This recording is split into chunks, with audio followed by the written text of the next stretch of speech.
오늘의 큐티 본문이죠. 이 본문의 말씀은 제사장에 관련된 규례를 우리에게 알려주고 있는데, 이렇게 제장 규례를 알려주는 목적은 거룩으로의 요청입니다. 거룩한 삶을 살아다오라고 하는 이런 요청을 하시기 위함인데, 하나님께서 제사장에게 요청하고 있는 이 거룩함의 삶, 이것이 오늘날 우리들에게 주어진 요청이다 하는 것을 결론적으로 먼저 말씀을 드리면서, 하나님께서 어떻게 무엇으로 거룩의 요청을 하고 계시는지 본문을 통해서 몇 가지 살펴볼 텐데요. 제일 먼저 하나님께서 하시는 것은 제사장 직무를 통일을 시키는 겁니다. 이론화를 하심으로써 거룩의 요청을 하고 계시는 것을 우리가 볼 수가 있습니다. 지금 이 에스겔서는 바벨론 포로기에 하나님께 주신 말씀이죠. 그러니까 아직 귀환하지 아니한 때입니다. 귀환하게 되면, 이 말이에요. 귀환하게 되면 너희들이 성소를 다시 짓게 되어질 것인데, 그 성소에서 제사장 직무는 오직 사독 계열의 제사장만 할 수 있도록 하라 하시는 말씀입니다. 15절을 한번 보십시오. 이스라엘 족속이 그릇 행하여 나를 떠날 때에 사독의 자손 레위 사람 제사장들은 내 성소의 직분을 지켰은즉 그들은 내게 가까이 나와 수종을 들되, 이렇게 돼 있죠. 사독 가문의 제사장만이 성전에서 충실하게 직무를 감당했고, 그 외에 일반 레위인 제사장들은 그렇지 못하였다 하는 말씀이에요. 그렇지 못했다라고 하는 말의 의미는, 이방인 사람들도 성전에 들어와서 제사를 드릴 때 허용을 하고, 심지어는 그 성전 안에서 우상을 섬기는 그러한 일에도 이 제사장들이 거리끼지 아니하고 행했다라고 하는 것인데요. 10절을 한번 보겠습니다. 우리가 읽지는 않았는데요. 10절을 보시면, 이스라엘 족속이 그릇 행하여 나를 떠날 때에 레위 사람도 그릇 행하여 그 우상을 따라 나를 멀리 떠났으니 그 죄악을 담당하리라 해서, 일반 레위인 제사장들이 우상을 섬기거나 또는 숱한 범죄에 가담하게 됨으로써 하나님의 거룩을 더럽힌 것입니다. 그런데 유독 사독 가문의 제사장들만이 하나님의 성전에서 온전하게 그 직무를 수행을 했기 때문에, 이제 귀환하여서 다시 성전을 짓게 되어지면 그 새 성전에서는 오직 사독 계열의 제사장만 일을 할 수 있도록 하라, 이렇게 말씀을 하시는 거예요. 그 이야기는 성전에서의 거룩을 유지하시고자 하는 하나님의 뜻이 담겨져 있는 것이죠. 그런데 실제로 이 사독 가문에게만 하나님께서 통일을 시키는 이유가 있는데, 그것은 이미 오래전에 하나님께서 언약으로 주신 거예요. 그런데 그 언약을 이제 재확인시켜 주는 거죠, 에스겔을 통해서. 그래서 실제로 하나님께서 오래전에, 그러니까 오래전이라고 하는 것은 모세 시대를 말하는 거예요. 모세 시대에 그 아론만이 대제사장 가문이 되잖아요. 근데 아론의 여러 아들들이 있었는데, 그 가운데서 셋째 아들인 엘르아살, 그 엘르아살의 가문에 영원한 제사장직을 주시겠다라고 언약을 맺으시는 것을 볼 수가 있습니다. 한번 찾아보죠. 민수기 25장 11절 이하인데요.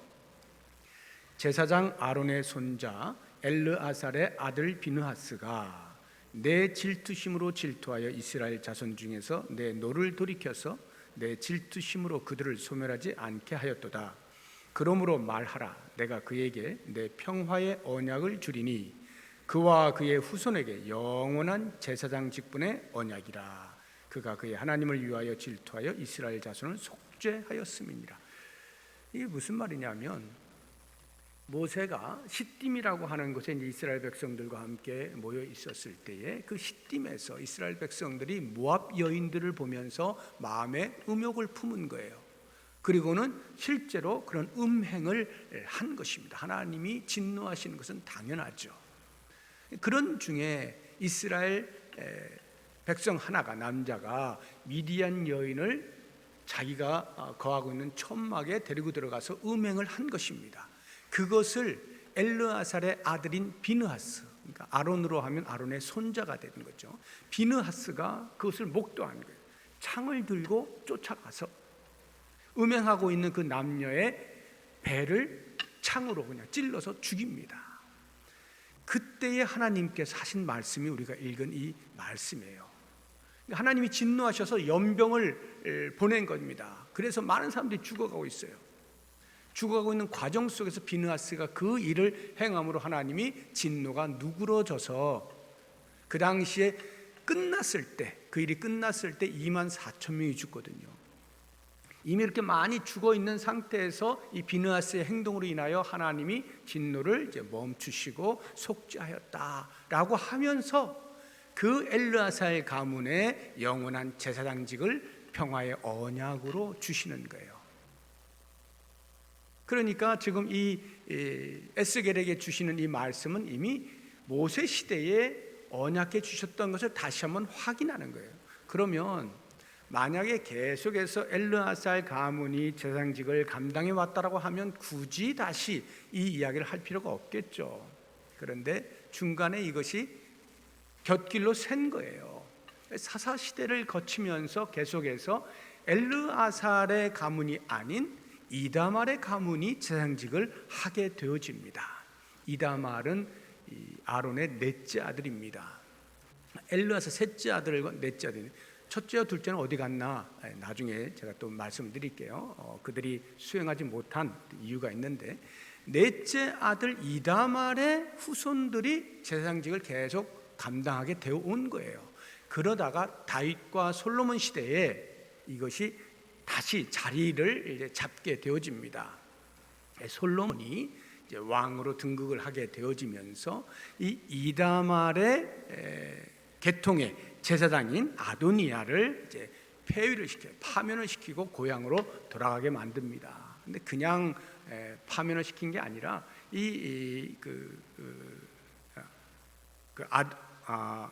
아도니아가 아비아달이죠. 아도니아는 이제 솔로몬의 형 왕자입니다. 근데 이 아도니아가 자기의 동생인 솔로몬이 왕이 되니까 이 다윗 왕 자기 아버지에게 화가 난 거예요. 그래서 음모를 꾸며서 쿠데타를 일으킵니다. 그때에 이 아비아달, 이다말 계통의 제사장인 아비아달이 아도니아의 편에 서요. 그런데 이제 솔로몬이 왕이 됐잖아요. 아도니아가 이제 척결이 되어지고요.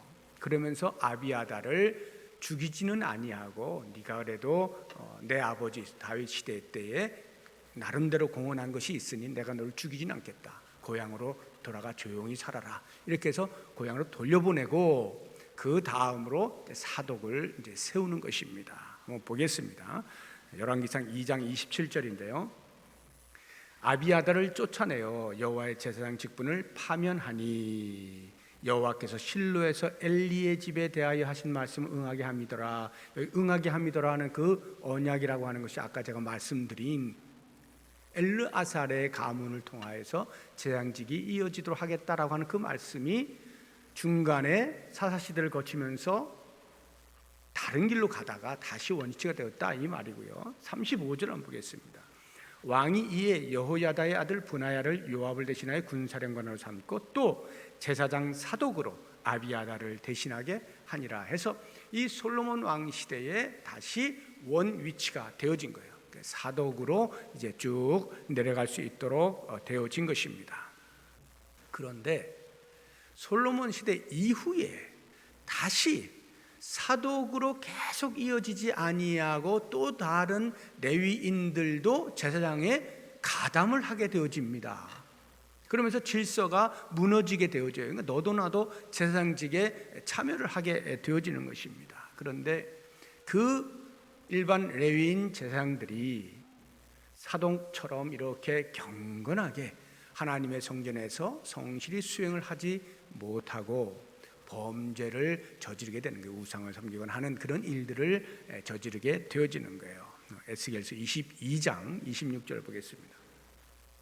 그 제사장들은 제가 말씀드린 일반 레위인 제사장들 말하는 거예요. 내 율법을 범하였으며 나의 성물을 더럽혔으며 거룩함과 속된 것을 구별하지 아니하였으며 부정함과 정한 것을 사람이 구별하게 하지 아니하였으며 그의 눈을 가리어 나의 안식일을 보지 아니하였으므로 내가 그들 가운데서 더럽힘을 받았느니라.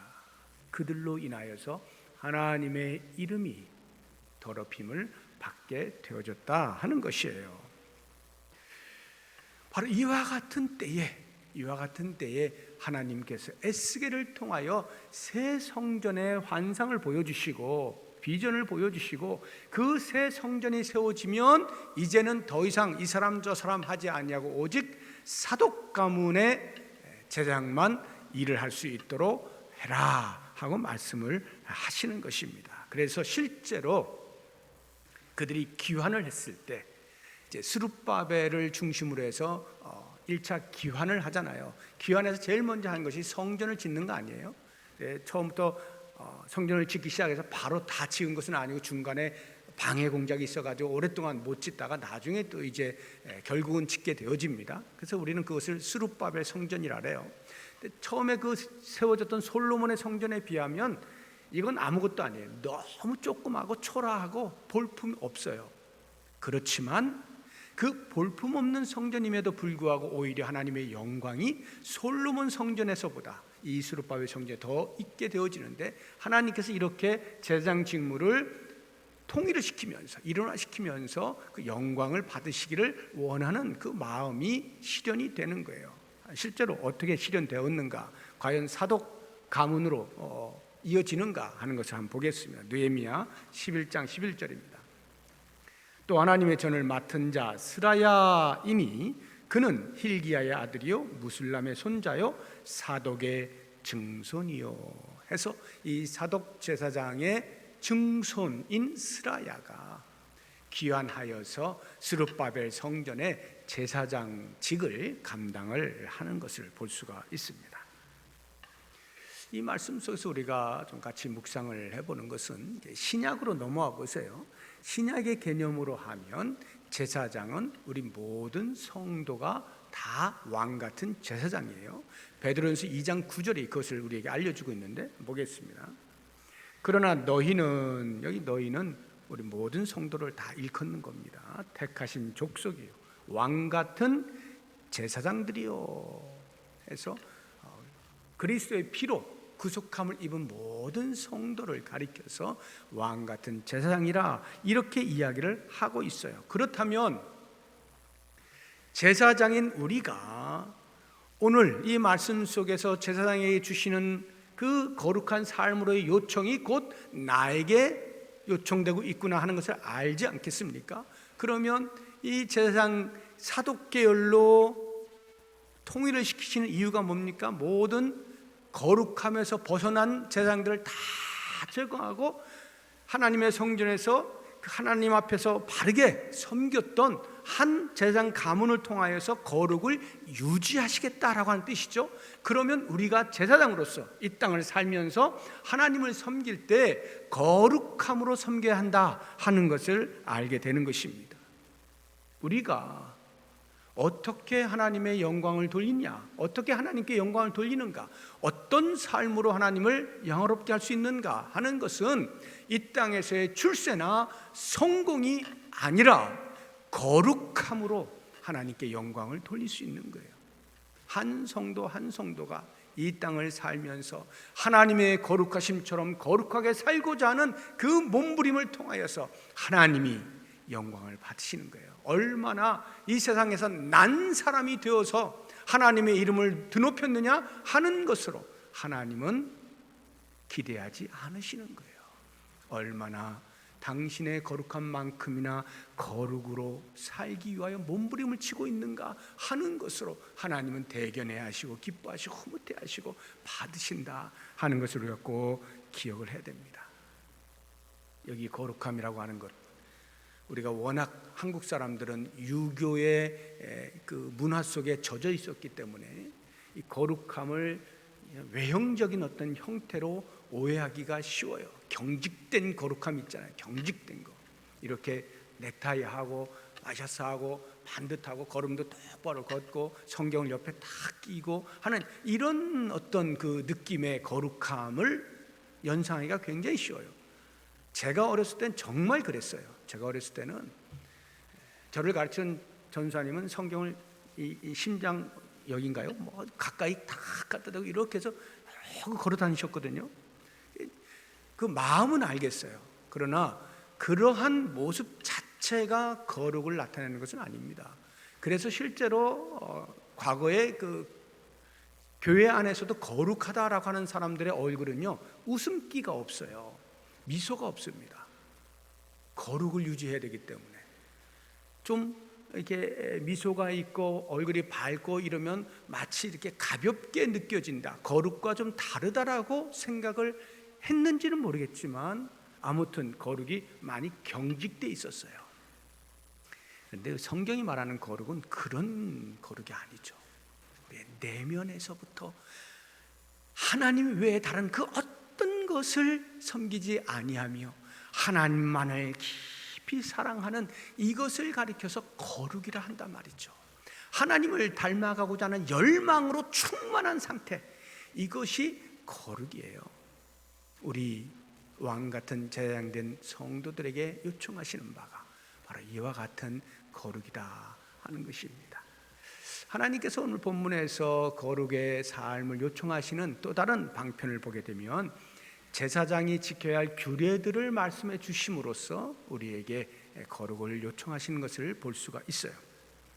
17절 이하부터 27절까지 보게 되어지면 8가지의 제사장에 관련되어진 규례들이 나옵니다. 그래서 제가 하나씩 다 설명하기는 시간적으로 그렇고 조금 생각해 볼 만한, 좀 중요하다고 여겨질 만한 것들 몇 가지를 추려서 일단 8가지를 소개는 다 해드리도록 하겠습니다. 첫 번째가 복장에 대한 규례가 나와요. 17절에서 19절을 한번 보세요.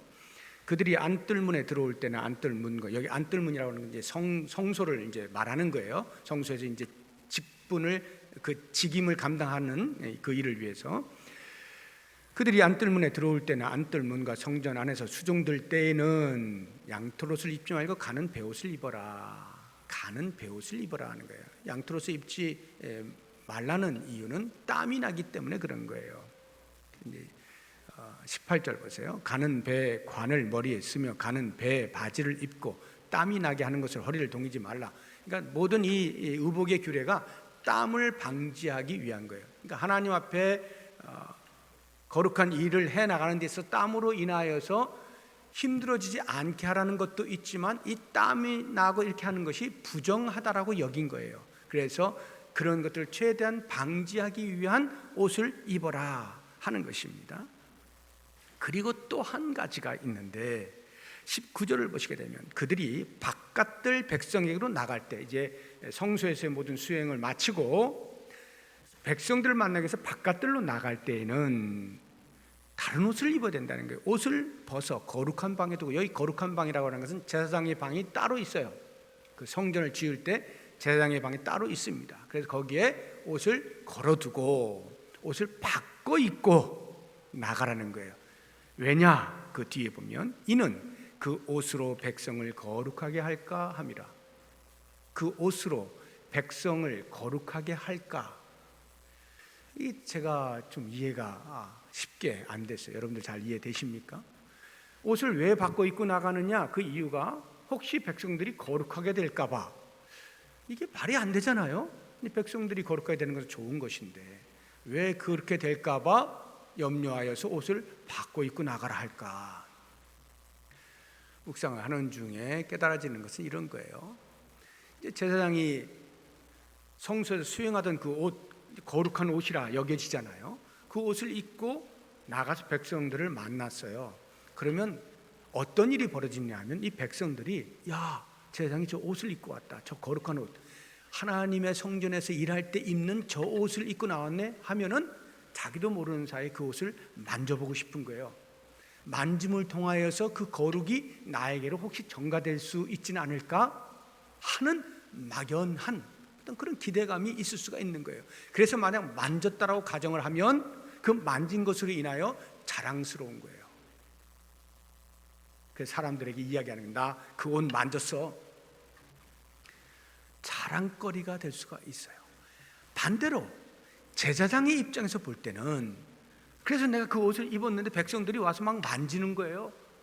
혹시라도 그런 어떤 거룩에 대한 기대감을 가지고, 그때의 제사장의 마음속에는 그렇지 하고는 자기도 모르는 사이에 교만에 빠질 수가 있는 거예요. 내가 입고 있는 이 옷을 백성들이 만지네, 그래서 거룩하게 되어질 거라고 생각하네, 자기도 모르게 교만해지는 거죠.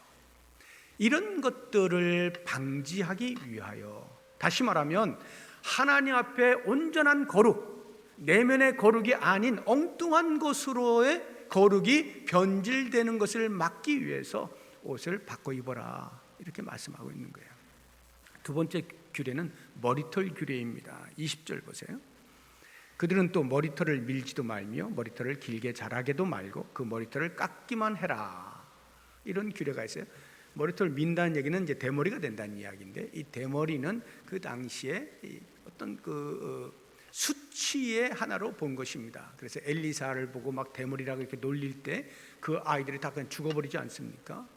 그러니까 하나님의 종을 수치스럽게 만드는 그러한 말이었다라고 하는 것인데요.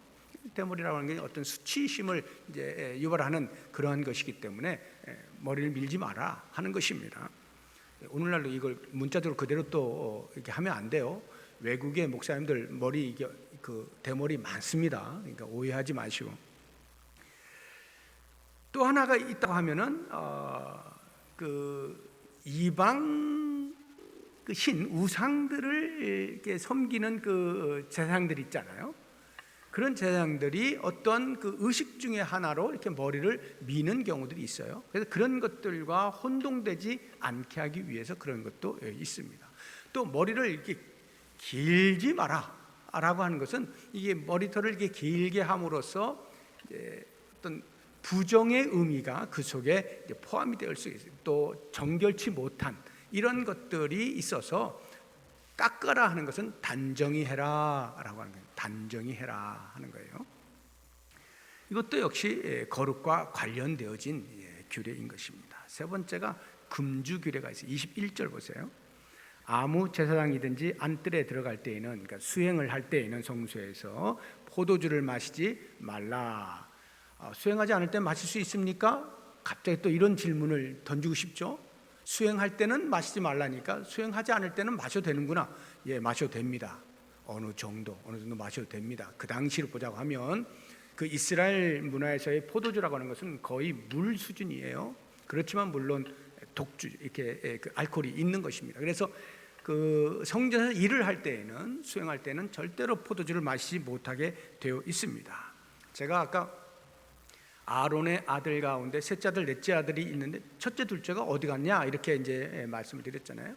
그 첫째와 둘째가 아답과 나비후라고 하는 이름을 가진 이제 아들들인데, 이 아답과 나비후가 당연히 첫째와 둘째니까 제사장직을 감당을 했겠죠. 그러다 무슨 일이 생겨서 이제 셋째로 넘어가고 넷째로 넘어가게 된 것인데, 이 아답과 나비후가 처음으로 제사장직을 감당을 할 때에 불경스러운 일이 일어나서 그만 죽어버리게 되는 일이 있습니다. 무엇 때문에 죽게 되었는지 한번 보겠습니다. 레위기 10장 1절 2절인데요. 아론의 아들 나답과 아비후, 첫째 아들과 둘째 아들이 각기 향로를 가져다가 여호와께서 명령하시지 아니하신 다른 불을 담아 여호와 앞에 분향하였더니 불이 여호와 앞에서 나와 그들을 삼키매 그들이 여호와 앞에서 죽은지라. 하나님께서 명령하지 아니한 불경스러운 행동을 한 거예요. 성소에서 제사장 직분을 감당을 할 때 말이죠. 자기 임의로 했다 이 말이에요. 그래서 그냥 죽어버립니다. 이거 참 그냥 조금 실수했다고 해서 그냥 바로 죽어버리게 되어지는 이러한 상황을 이해하기가 쉽지가 않아요. 그리고 더 이해하기 어려운 것은 왜 아답과 나비후가 그렇게 하나님께서 명령하지 아니한 것을 임의로 했을까? 이게 더 궁금해요. 분명히 아론은 자기 아들들에게 제사장직은 이렇게 하는 거야라고 다 가르쳐 주었을 텐데, 그리고 뭐 오래돼 가지고 뭐 이렇게 좀 나태해지거나 해이해지거나 그런 것도 아니고 이제 처음 하는 거 얼마나 긴장이 됩니까? 그러니까 알려준 대로 다 하게 돼 있거든요. 그런데 왜 그렇게 하지 않고 임의로 했을까? 이게 늘 궁금했는데 오늘 말씀을 연구하는 가운데에서 추정적으로 어느 정도 답을 얻을 수가 있었는데, 그것이 바로 술 때문이었다 하는 것이거든요. 한번 보겠습니다. 레위기 10장 이제 일이 있은 다음에 그 뒤에 설명하는 게 나와요. 9절을 보시면 너와 내 자손들이 회막에 들어갈 때에는, 여기 지금 아론에게 하는 이야기예요. 하나님께서 포도주나 독주를 마시지 말라. 그리하여 너희 죽음을 면하라. 이는 너희 대대로 지킬 영원한 규례라. 앞서서 레위기 10장 1절 2절에서 나답과 아비후가 죽게 되어진 그 원인, 그 다른 불을 드린 그것에 이 뒤에 9절에서 나오는 말씀은 왜 그들이 다른 불을 드렸을까에 답을 주고 있다 이 말이에요. 그게 술 취해가지고 정신을 못 차려서, 술 취해가지고 너와 내 자손들이 회막에 들어갈 때에는 포도주나 독주를 마시지 말라. 그들은 그렇게 포도주를 마셔가지고 정신이 없어가지고 엉뚱한 짓을 했는데 다시는 이런 일들이 반복되지 아니하도록 너희 자손들에게 잘 말해라. 반드시 이렇게 하지 못하게 해라. 그래서 너희 죽음을 면해라. 그들이 죽게 되어진 근본적인 이유가 술 취함에 있었다는 것을 우리가 알 수가 있는 것입니다. 그래서 이사야서 28장 7절에 보면 이렇게 말씀을 하고 있어요. 그리하여도 이들은 포도주로 말미암아 옆걸음치며 독주로 말미암아 비틀거리며, 제사장과 선지자도 독주로 말미암아 옆걸음치며, 옆걸음친다는 거 아시죠? 비틀비틀거린다는 말이에요. 포도주에 빠지며 독주로 말미암아 비틀거리며 환상을 잘못 풀며 재판할 때 실수하나니. 8절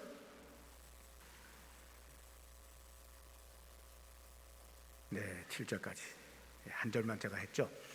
이게 무슨 말이냐면 술을 마시게 되어지면 제대로 제사장의 직임을 감당할 수 없다 이 말이에요. 정신이 해롱해롱한다 이런 말이죠. 그래서 이것 역시 하나님의 거룩을 훼손하게 되어지는 것이기 때문에 이제 금지하는 것을 볼 수가 있는 것입니다. 그 다음에 이제 22절을 보면 결혼 규례가 나오고 23절에는 교육 규례가 나옵니다. 23절 한번 보겠습니다. 내 백성에게 거룩한 것과 속된 것의 구별을 가르치며 부정한 것과 정한 것을 분별하게 하라. 제사장이 제사의 직무만 하는 것이 아니라 백성들에게 율법, 규례를 가르치는 직무도 있어요. 가르칠 때 성과 속을 구별할 수 있도록 가르치는 거예요. 무엇이 성이고 무엇이 속인지 가르쳐 주라는 거예요. 그리고 무엇이 정한 것이고 무엇이 부정한 것인지에 대한 분별력을 길러주어라 이렇게 말씀하는 거예요. 그 이유가 뭡니까? 하나님의 거룩을 훼손하지 못하게 하시기 위해서, 백성들로 하여금 하나님의 거룩이 무엇인지, 어떤 것이 하나님의 거룩에 합하고 합하지 아니한 것인지를 제대로 교육을 시켜라 이렇게 말씀을 하고 있는 것입니다. 24절에는 사법규례가 나오고 24절 앞부분은 사법규례가 나오고 뒷부분은 종교규례가 나옵니다. 그리고 25절 이하에 장래에 관련되어진 규례가 나오는데 여기를 한번 보겠습니다. 25절 한번 보세요. 시체를 가까이 하여 스스로 더럽히지 못할 것이요. 시체를 가까이 하면 부정하게 됩니다. 시체를 만지지 못하게 되어 있죠. 그런데 예외가 있습니다. 부모나 자녀나 형제나 시집가지 아니한 자매를 위하여는 더럽힐 수 있으며, 여기 더럽힌다는 말은 시체를 만질 수 있다 이 말이에요. 가족이 죽었을 때에 가족의 경우에는 시체를 만질 수 있다. 비록 부정하여진다 할지라도 만질 수 있다 이 말이에요. 그러나 가족이 예외라고 해서 부정한 것이 없어지는 것은 아닙니다. 시체를 만지면 부정하게 되어 있어요. 그러나 가족이니까 만질 수 있다. 대신에 뭘 해야 돼요? 정결 예식을 치러야 되는 것입니다. 가족과 그 시체를 만지게 되어지는 일이 있으면 그 다음 정결 예식을 치러야 되는데 26절 보시면 이런 자는 스스로 정결하게 한 후에, 스스로 정결하다는 말은 7일 동안 정결 예식, 부정한 것을 만지면 7일 동안 공동체에 들어가지 못하고 혼자 자가격리가 되어져서 그 시간을 보내야 돼요. 그런데 제사장의 경우에는 그거 한 후에 다시 또 7일을 더 자가격리 14일, 요즘하고 왜 이렇게 비슷하죠? 14일을 격리한 후에 그리고서야 성소에서 제사장 직임을 수행할 수가 있다 이 말이에요. 그리고 성소에서 그 직임을 수행하기 직전에 한 번 더 해야 되는 것이 있는데, 그것이 27절을 보면 성소에서 수종들기 위해 안뜰과 성소에 들어갈 때에는 속죄제를 드릴지니라. 자신이 부정하게 되어진 것에 대하여 속죄 제사를 먼저 드려 정함을 하나님으로부터 인정받고 그리고 나서 수행을 해야 된다 하는 것이에요.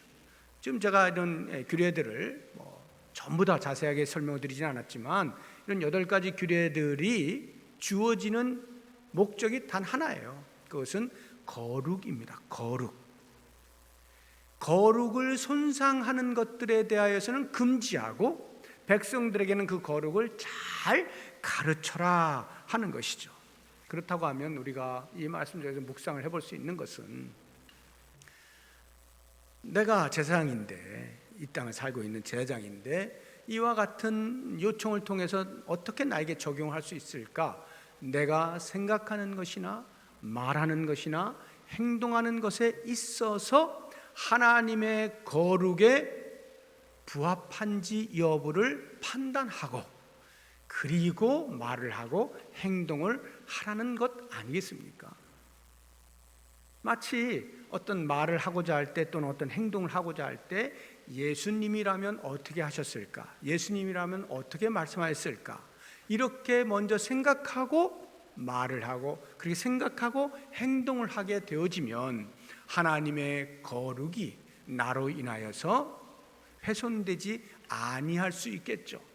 물론 완벽하게는 어렵겠지만 최대한 우리가 하나님의 거룩에 부합한 그러한 생각과 말과 행동을 할 수 있게 되어지는 것이죠. 이게 오늘날 우리 성도, 왕 같은 제사장들인 성도에게 주어지는 거룩으로의 요청이다 하는 것입니다. 한 가지만 더 이제 간단히 보자고 하면, 하나님께서 그 거룩의 요청을 위하여서 주시는 말씀이 제사장들의 생활에 대한 규례예요. 생활을 어떻게 보존해 주실 것이냐 하는 부분인데요. 한번 보시죠. 28절 이하를 보세요. 제사장들에게는요, 레위인이죠. 레위인이면서도 그 가운데서도 레위인 가운데서 이제 제사장인데, 더더군다나 이 제사장의 경우에는 땅을 주지 않습니다. 레위인 전체에게 주지 않아요. 레위 지파 사람들에게는 땅을 분배받지 못하게 합니다. 왜냐하면 하나님께서 당신 스스로 그들의 기업이 되시겠다 말씀하시기 때문에 그래요. 28절 보세요. 그들에게는 기업이 있으리니 내가 곧 그 기업이라. 하나님께서 제사장들의 기업이 되시겠다는 거예요. 너희는 이스라엘 가운데에서 그들에게 산업을 주지 말라. 땅을 주지 말란 말이에요. 땅을 주어서 농산물의 어떤 그 수확을 통해서 먹게 하지 말라는 거예요. 내가 그 산업이 됨이라. 하나님께서 다 하시겠다 이 말이에요. 그러면 어떻게 하나님이 그들을 먹여 살리시느냐? 그 뒤에 나오죠. 29절 보세요. 그들은 소제와 속죄제와 속건제의 제물을 먹을지니 이스라엘 중에서 구별하여 드리는 물건을 다 그들에게 돌리며 또 각종 처음 익은 열매와 너희 모든 예물 중에 각종 거제 제물을 다 제사장에게 돌리고 너희가 또 첫 밀가루를 제사장에게 주어라. 무슨 말이냐면, 백성들이 하나님께 제사를 드릴 때에 가지고 나오는 제물들이 있잖아요. 그 제물들 가운데에서 제사장 몫을 따로 떼어 놓으시는 거예요. 하나님께서 요것은 내 백성, 나의 일을 하고 있는 이 제사장들에게 따로 주어야 할 것이다 하고 주시는 거예요. 그것이 이스라엘 백성들의 11조 10의 1을 내었을 때 그것으로 제사장들의 몫을 삼는 것이고요. 또 이러저러한 여러 가지 지금 오늘 말씀 속에서 나오는 그러한 것들을 다 그들에게 생활할 수 있는 일용할 양식으로 공급하게 하나님이 장치를 마련해 놓으신 것입니다. 왜 그렇게 하셨을까? 왜? 하나님의 성전에서 하나님의 일을 감당하는 제사장들이 이 땅에 먹을 것 때문에 고민을 하다가 하나님의 거룩을 손상시키지 못하게 하시기 위하여 아예 그 부분에 대해서는 생각지도 마라. 내가 너희들 먹여 살려. 너는 오직 나의 거룩을 위하여만 일해라. 이렇게 말씀을 하시는 거예요. 이 부분에 대하여서 우리가 구약의 제사장을 오늘날의 이 목사로 이렇게 이해를 하시게 되어지면 금방 이렇게 이제 적용이 되지만, 실제로 저는 오늘 이 제사장을 우리 목사 같은 사람에게 지금 제가 적용하고 있는 것이 아니라 우리 모든 성도, 왕 같은 제사장들이 우리 모든 성도에게 지금 적용을 하고 있는 것이기 때문에 이 말씀을 우리 성도들에게 적용할 때 어떻게 이해를 해야 될 것이냐 할 때, 우리가 성도로서 이 땅을 살아가잖아요. 이 땅을 살아갈 때에 일용할 양식을 얻는 것 때문에, 먹고 살아야 하는 것 때문에 하나님의 거룩과 타협을 하거나 하나님의 거룩을 잠시 무시하거나 뒷전으로 두거나 하나님의 거룩을 손상시키는 일을 해서는 안 된다 하는 것입니다.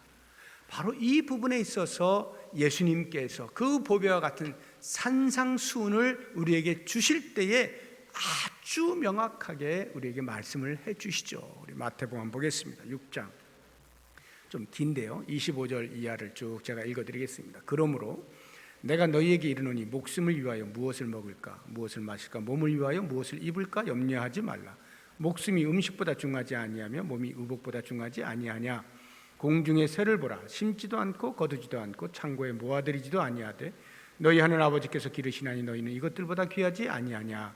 너희 중에 누가 염려함으로 그 키를 한 자라도 더할 수 있겠느냐. 또 너희가 어찌 의복을 위하여 염려하느냐. 들의 백합화가 어떻게 자라는가 생각하여 보라. 수고도 아니하고 길쌈도 아니하느니라. 그러나 내가 너희에게 말하노니 솔로몬의 모든 영광으로도 입은 것이 이 꽃 하나만 갖지 못하였느니라. 오늘 있다가 내일 아궁이에 던져지는 들풀도 하나님이 이렇게 입히시거든. 하물며 너희일까 보냐. 믿음이 작은 자들아. 그러므로 염려하여 이르기를 무엇을 먹을까, 무엇을 마실까, 무엇을 입을까 하지 말라. 이는 다 이방인들이 구하는 것이라. 너희 하늘 아버지께서 이 모든 것이 너희에게 있어야 할 줄을 아시느니라. 지금 이 말씀을요, 좀 계속해서 염려하지 말라고 하잖아요. 하나님께서 들에 핀 꽃도 공중에 나는 새도 다 먹이시고 입히시는데 하물며 너희일까 보냐. 하물며 나를 희생하여 너희를 구원해 낸 내 자식들 너희를 향하여 무관심할까 보냐. 그냥 방치해 둘까 보냐. 그렇지 아니하다. 다 먹을 거 이거 다 공급해 줄 것이니까 염려하지 말아라, 이 말씀인데, 지금 이 말씀의 핵심은요, 염려하지 마, 염려하지 마, 염려하지 말라는 것에 핵심이 있는 것이 아니고요. 이 땅을 사는 동안에 그렇게 먹을 것을 줬다가 하나님의 거룩을 놓치지 말라는 거예요. 하나님의 거룩을 반추해내야 되는 우리의 삶이 그것으로 인하여서 묻혀져 있어서는 안 된다는 것입니다. 그러므로 너희는 먼저 그의 나라와 그의 의를 구해야 한다 말씀하시는 거예요. 먼저 그의 나라와 그의 의, 하나님의 거룩을 드러내는 것을 너희의 삶의 목표로 삼아라. 너희의 먹고 마시는 것들에 대하여 내가 책임을 져주마. 이 말씀이 그래서 일상의 생계를 위하여서 일을 하지 말라는 뜻이냐? 아니요. 일상의 우리의 직업들을 통하여서 하나님이 먹을 것을 공급하신다라고 할 때에 거기에 매몰되지 말라는 거예요. 그래서 하나님의 거룩이 묻혀지는 것에 대해서도 전혀 아랑곳하지 아니하고 오직 먹고 사는 일에 급급하여서 모든 시간들을 다 쏟지 말라는 것이죠. 특히 여러분들 지금 오래 사신 분들이 많이 계시니까 과거에 신앙생활 했던 때와 지금의 때를 돌아보면 많이 차이가 나지 않아요? 젊었을 때, 내가 어렸을 때 거의 교회에서 살았던 그런 기억들 나시죠? 그러면서도 멀쩡하게 지금까지 살아왔는데 오늘날에는 뭐가 그렇게 바쁜지, 교회에서 무슨 일을 한다 하면 시간을 낼 수가 없어요. 사람을 찾을 수가 없어요. 이게 지금 현실이에요. 한결같이 이유는 먹고 사는 것이 너무 힘들어서예요. 물론 먹고 사는 것이 힘듭니다. 그러나 제가 볼 때에 그 먹고 사는 것이 힘들다라고 하는 기준이 과거에 우리가 생각했던 것보다 훨씬 높아요. 훨씬 높은 수준을 기대하면서 그렇게 살아야 되겠다라고 하다 보니 지금 내가 버는 것 가지고 안 되는 거예요. 더 벌어야 되고 더 벌어야 되는 거예요. 그러니까 하나님의 거룩을 드러낼 만한 일에, 하나님의 교회에서 섬기며 하나님을 영광스럽게 해야 되는 그런 일들에 시간을 낼 겨를이 없는 거예요.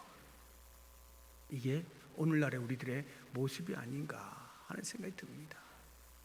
저는 오늘 말씀을 묵상을 하면서 정말 우리가 하나님의 거룩을 드러내는 사람들인가, 하나님을 진심으로 사랑하고 하나님을 섬기는 일을 내 삶의 목표로 삼으면서 하나님께 영광되는 그런 삶을 살고자 하는가, 아니면 왕 같은 제사장들이라고 하는 이름만 가진 허울을 위하여서 이 땅에 먹고 사는 것으로 내 모든 시간과 에너지를 다 쏟고 있지는 아니한가 하는 것들을 깊이 돌아보면서 다시 한번 말씀 앞에 나 자신을 돌아보고 거룩으로 하나님의 거룩을 드러내며 살아갈 수 있는 우리의 인생이 될 수 있기를 주의 이름으로 축복합니다. 기도하겠습니다.